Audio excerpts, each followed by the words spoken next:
Aside from a trip to the film room, two things are critically important as the Chiefs head on the road to take on a revitalized Lions squad.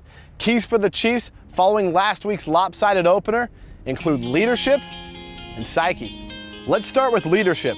Todd Haley jumped out in front of last week's loss immediately after the final horn, taking full responsibility for the Chiefs' on-field effort. It was an admirable act, but directing blame isn't the only thing that will get the Chiefs back on the right track.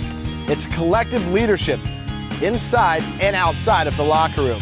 Following back-to-back road losses in Houston and Indianapolis last season, the Chiefs were able to bounce back with consecutive wins. After a drubbing in Denver, the Chiefs rallied for 3 straight victories. And only weeks later, following a 31-0 shutout loss in San Diego, the Chiefs won back-to-back games to hold off a red-hot Chargers squad and clinch the AFC West division.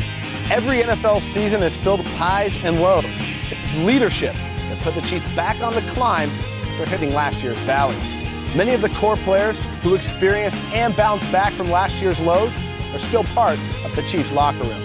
As for psyche, last week's loss was certainly a surprise for last year's AFC West champion.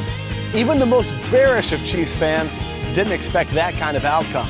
But the effects of poor performances only linger more than 7 days if one loss becomes 2. Bouncing back is the real challenge for the leaders of this football team, and it starts right inside Kansas City's locker room. Veterans like Thomas Jones and Derek Johnson, and of course, the unquestioned leader of this team, Matt Castle. They must take command and steer the ship back in the right direction. This week in Detroit offers a stiff test. The Lions are rejuvenated, entering the season with high expectations and delivering on those forecasts with a tough road win in Tampa to begin the year. Sunday is the Lions' home opener.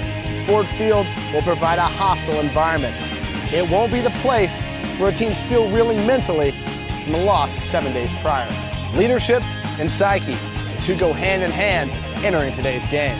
Finding ways to block Ndamukong Suh and recover Calvin Johnson is up to the Chiefs coaching staff. For the players, getting ready for today's game is about moving past last week's loss.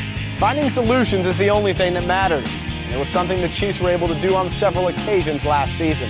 The Chiefs were humbled in defeat a week ago, but it's often said, winning cures all. A win in Detroit would certainly cure Kansas City's Week 1 headache. But leadership and psyche are two keys to finding that remedy.